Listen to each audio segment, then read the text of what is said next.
Jagrata. You have been given a lifetime to live as you choose. Everybody thinks too small. They think about what they want to eat, where they want to work, what they want to buy, who they want to marry, how many children they want to have. You have to get perspective and realize this is a lifetime. You have been given a lifetime, and you will be permitted to live it as you choose. The further back you get within yourself, the more you're able to look at the lifetime as a whole, as a sequence of experiences which take place from birth until death. It's an honor to be alive. It's an honor to be born and to exist on this plane, though it be an interesting predicament, spinning on a planet in the middle of nowhere, empty space all around and all this stuff going on. So eventually, I hope you become conscious enough to ask, what is it now that I'm awake and centered within myself, and I can see that I have been given a lifetime? What do I want to do with this? You really only have two choices. It's very simple. It's down to two choices. You may use this life to protect yourself, or you may use your life to free yourself. And that's all. And everything else you do is just a manifestation of one of those two paths, and those paths are mutually exclusive. And that is the truth, and you will come to see that. It is an all or nothing situation. What does it mean to use your life to protect yourself? It means that there comes a point when you awake enough inside that you notice without any question that it ain't so good in there. There's fear. There's insecurity. There's all sorts of vibrations inside that if they get started, they are not enjoyable to live with. There's loneliness, jealousy. There's so many things. So many things. If you live your life avoiding these things, you will live your life for the purpose of protecting yourself. Being intelligent, you have come to notice that certain events, if they unfold outside, can cause a change in your inner state. Somebody can say something. Somebody can do something. Somebody can come. Somebody can go. Somebody can be born. Somebody can die. So many things can happen outside, and they cause a change in your inner state. Things can either change to where the vibrations inside become disturbing. Fortunately or unfortunately, it is also true that they can change in a way that make the vibrations inside very smooth, very calm, very peaceful. Somebody says something nice to you, perhaps you become serene. Makes your day. You feel right. You can walk through the day, everything's more beautiful. The flowers are a sharper color. The sky is more beautiful. Your friends are more friendly. Somebody says something not so nice, and the opposite happens. So you notice this. You now are back to your two choices. Either you do what the Western mind considers rational, intelligent, and that is you set out to utilize your willpower in order to manipulate and control what people say to you, so that the likelihood is they're going to say the thing that makes your day, and avoid saying the thing that ruins your day. You learn and try to extrapolate, based on past circumstances, what can happen outside that will make your energy flow better, or what can happen outside that will make it flow worse. And you use your willpower to manipulate and control people, place, and thing so that you maximize the probability of the nice things happen and minimize the probability of the disturbing things happen. Sounds rational, doesn't it? That is one way of living your life. Wow, you mean we're not going to talk about just different ways of doing that? That's normally all there is arguments on how to do that the best. No. That entire process falls into the category of devoting your life to protecting yourself. Why is that protecting myself? Because the fact that you can get disturbed means there is something wrong inside of you. It is not what someone said to you that disturbed you. It is you that disturbed you. It is what was already going on inside of you that caused disturbance to take place.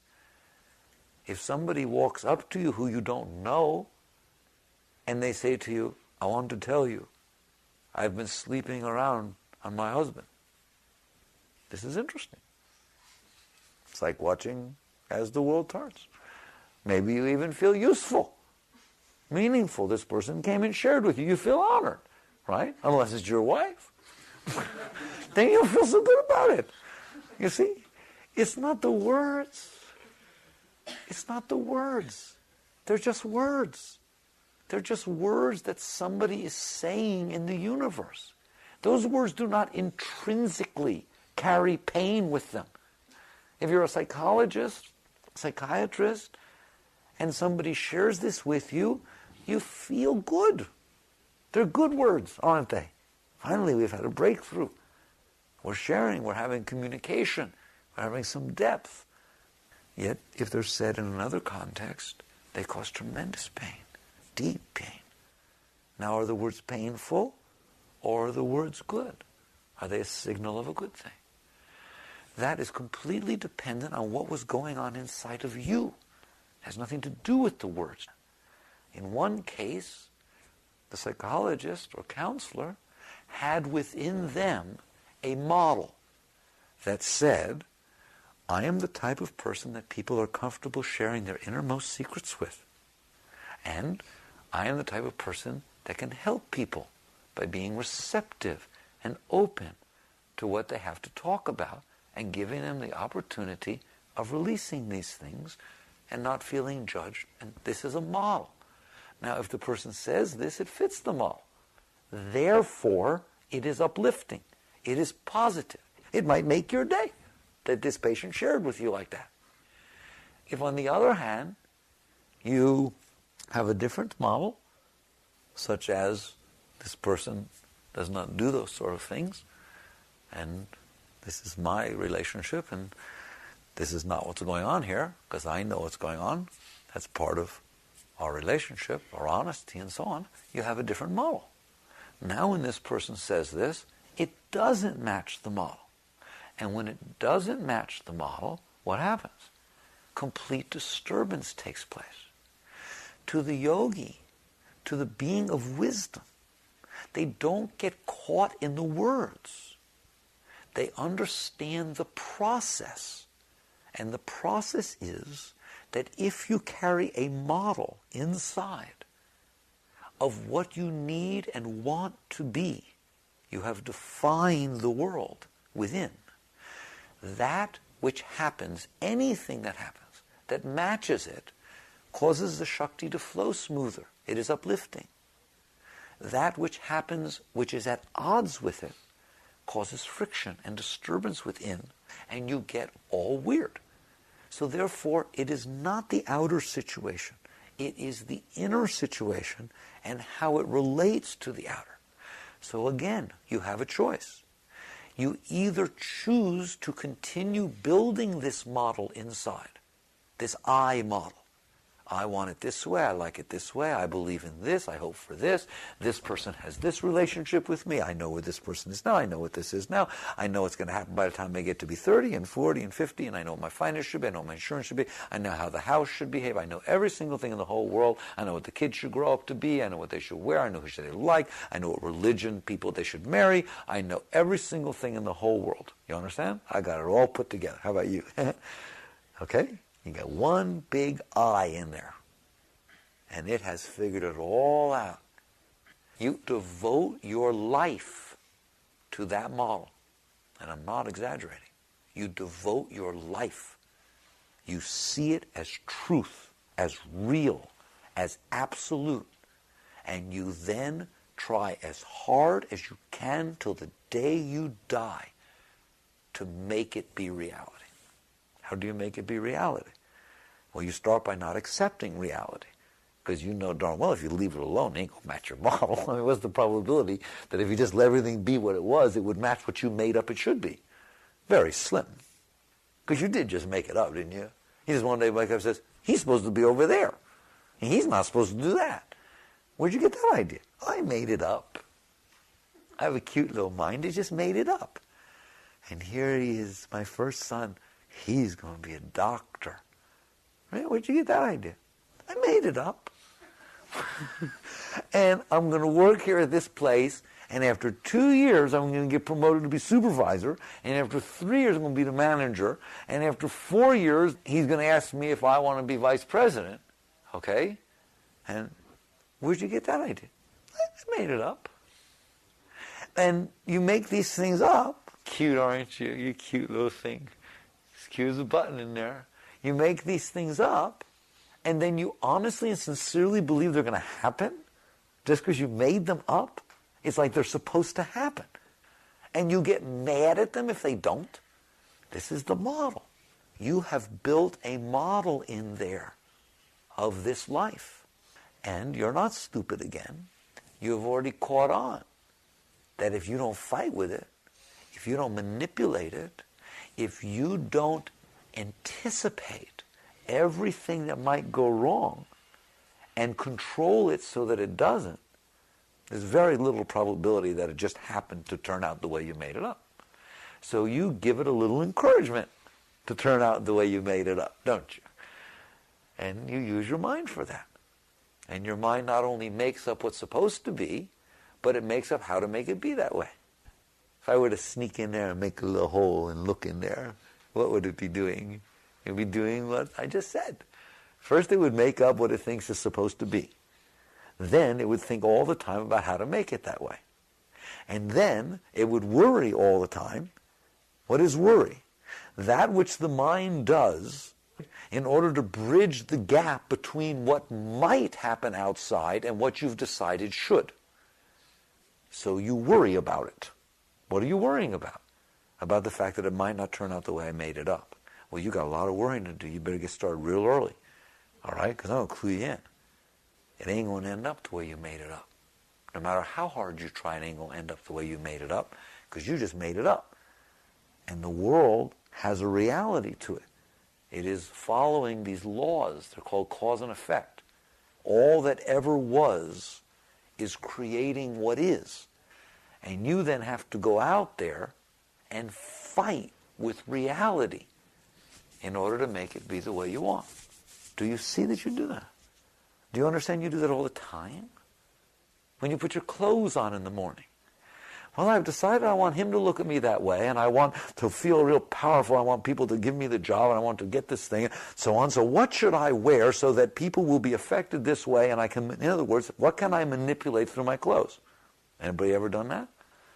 What can I manipulate through how I wear my hair? What can I manipulate through any perfume I put on? What can I manipulate through the car that I drive? In other words, you're just trying to project externally that which you dreamt up inside in the hope to make it that way.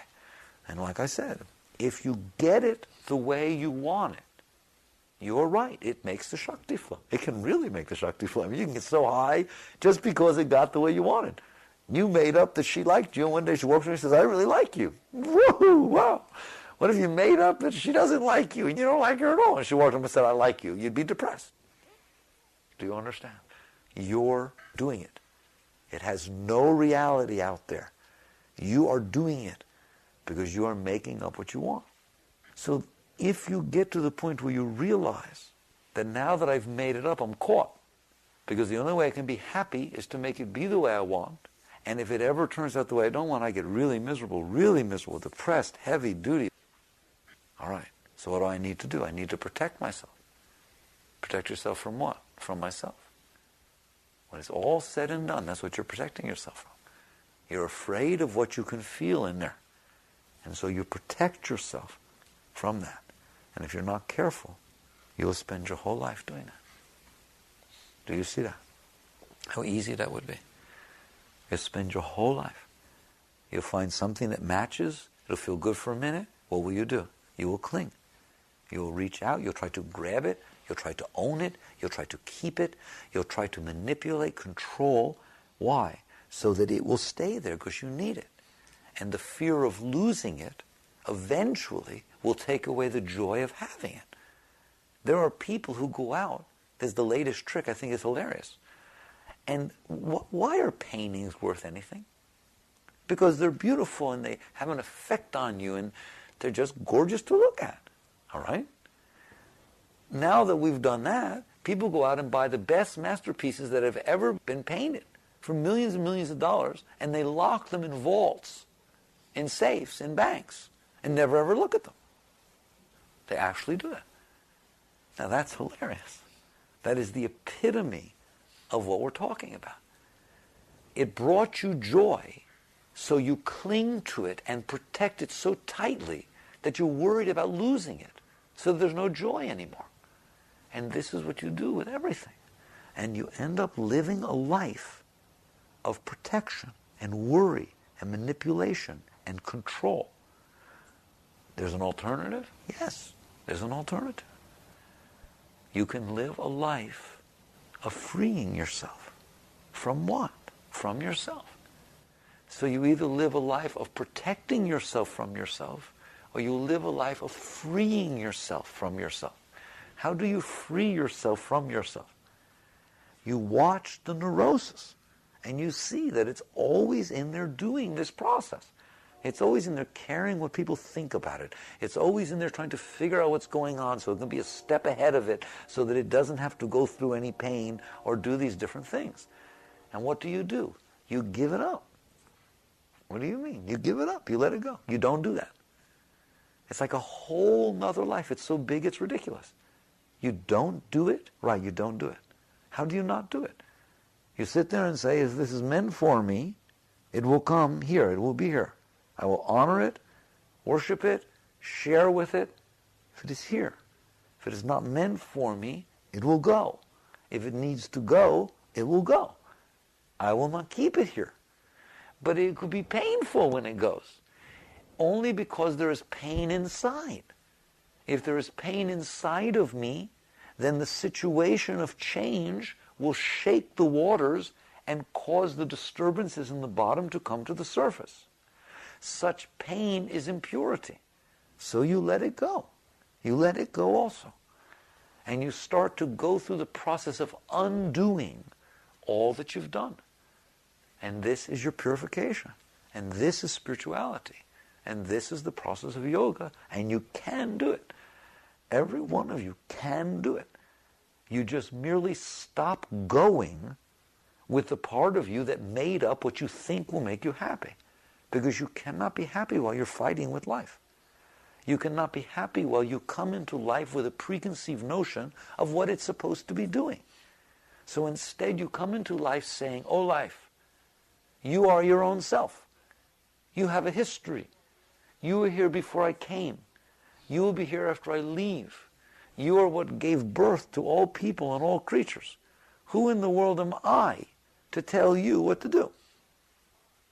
You should just be doing your thing. Let me experience you. Let me see what it's like to be alive instead of being afraid to be alive. And so you let life unfold around you. And if she brings something to you, you dance with it. And if it moves, it moves. And the most important point is when it changes, it will cause disturbance in you. You will see this. you can let those go. You just let them go. I don't know how to say it any clearer. They will come up, you will experience them, and you release them. You have to be willing to go through these things. It's almost as though what you want to ask is, I'm willing to go through it. Now, how do you go through it without pain? What you have to be willing to go through is the pain. The pain is purification. That's what it is. It's not wrong. What you feel in your heart is the impurities being removed. If what you do is say, I don't want to go through this, you will have to hide from it for the rest of your life. Yet every one that you go through, every one that is removed from your heart, you will feel freer. You'll feel more open. You will realize that you don't have to be afraid. You don't have to be afraid. You start to change your model. Eventually you get to the point where the only model you're building inside is as follows. The way I want it to be is the way it is. I want it to be the way it is. I want him to be the way he is because I want to get to know him. I don't want him to be the way I want him to be because then I'll never get to know him. I already know what I made up about him. If I want to know it, I just go ask the mind. Oh, mind, what's he like? Oh, well, tell me all about it. But what fun is that? I'm just in myself again. I stay caught in myself. What's she like? He'll tell me. What's he like? He'll tell me everything about everything. Truth is, he doesn't know a thing. He's making it all up. And the reason you're doing that is to protect yourself. You'll see that. So if you live life to free yourself, you honor things for what they are. You come to know people because God created them, not because you made up what they're supposed to be. And each and every moment you honor that way. And if you have a job, you put your whole being into the job. I can't imagine that someone will come to me and say, no, I'm not going to put my heart in this job because I'm not going to stay here long. I don't want to end up staying here, all right? Maybe a year or two, and therefore I just don't want to put too much into it. You just wasted 2 years then. Same thing with a relationship. Well, I don't want to get too involved with things. I'll keep my distance because this is not really the person I want to marry. What are you going to do that with all of life? You're going to protect yourself. You're protecting yourself.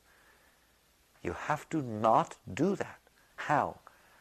There is no way that you ever will stop protecting yourself until you stop feeling that you need protection. And the only way you will do that is when you are willing to go through the changes that come up inside. There is stuff in there. There's deep darkness in there. You hear me? There's insecurity, there's fear, there's all kinds of stuff. I don't care who you are. It's in there, isn't it? You see it all the time. You just don't want to see it. You have to stop doing that, or it will run your life, period. It will run your whole life. It will decide everything you say. It will decide what you wear. It will decide who you're with. It will decide every single thing. And that is a wasted life. A whole life is wasted because you lived your life avoiding the problems inside of you. So, if you're willing to say, I want this to come up. If there's jealousy and fear in there, then it must come up. I'll let go. Because I ain't going to bring it up. I'll tell you that right now. So if life brings it up on its own, then it's time for me to deal with it. It means that the stars are right, that the circumstances are right, and these things will come up. They're not going to kill me. I'm just watching them. Jealousy is something you feel. It's not who you are. You are the subject. It is the object. Fear is something you see. You feel fear. Who feels it? You who feels the fear have no fear. That's what's hilarious. You who is aware that there's fear in there is fearless. It is the self. You're a very great being in there. You're the consciousness. You have to be willing to let the objects go so that you're free to be the subject. And this is how you come to self-realization. Is you hang out with yourself instead of with what you see. And so you let life unfold. You put your whole being into whatever's in front of you, and whatever must go on inside of you goes on inside of you. If you're able to handle that, you will grow like a rocket ship. If you will let life be what it is, put your whole being into whatever it brings before you every moment, and let whatever must go on inside of you go on inside of you, you are now sitting in the self. You're sitting in witness consciousness. And if you can do this, you will become free. And you will not be afraid anymore. And you will not have to worry about anything. And your mind will spontaneously become quiet. You'll be able to walk through the most unbelievable circumstances in life, all going on at the same time, and your mind will just be there. Oh, that too. Oh, that too. Oh, that too. Wow, look what's coming now. Wow, far out. And you just be in there, watching creation unfold around you, totally unafraid. And no matter what's going on, when it's time to go to bed, you lay your head down at night, you say, bye-bye, bye, be back later. And you fall asleep instantaneously. Then you wake up, hi guys, we're back. Wonder what's going to happen today. And you live your life. You live your life. And it's so full, it's so whole, it's so complete. And every being you meet, you will love. And every circumstance that comes before you, you will honor and enjoy working with. But if you use your life to let go of the model, if you use your life to free yourself, you use it for that, you will know that as you grow every day, that you are more ready for whatever unfolds. And every day is a new day. And every person you meet is a new person. Every situation is brand new. And you will have so much love and freedom and peace. And nothing can go wrong because you haven't defined right. It's just unfolding. Perhaps you're rich and then you have that. And perhaps then you lose everything and then you have that. And then perhaps it all comes back and then you have that. So what? So what? Every single thing that happens is an experience. And if you're not doing it, if you're just open and receptive, it's all just what God is bringing to you. Why won't you accept whatever He wants you to experience? Do your best. Experience it. If it's painful and you feel lost, let the purification take place. Honor it. Be there. Everything is beautiful, except for what you said wasn't. Everything is beautiful, except for what you decided wasn't. And then you make yourself miserable. So those are your choices. You may spend this entire life, you must devote your life to something, because you're here. You may devote your life to protecting yourself. You know darn well what that feels like. Or you may devote your life to freeing your soul, to freeing yourself. No matter how old you are, it doesn't matter. No matter what you've done, it makes no difference. You just start to reverse the process, to let go instead of cling, to not go with the things that are demanding that you protect, but instead release them and explore what's behind them. So this is the process of yoga. Eventually, you must purify your stuff. You can't run around with this stuff in there. You have to let it go. And God will help you. Well, the life will help you. It will bring it up, and every day you will have an opportunity to let go of a piece of you. You notice that? Every day you have an opportunity to let go of a piece. Maybe that opportunity won't come back for that piece. Don't take the chance. Let it go when it comes up, and you will grow very well. Jagrata.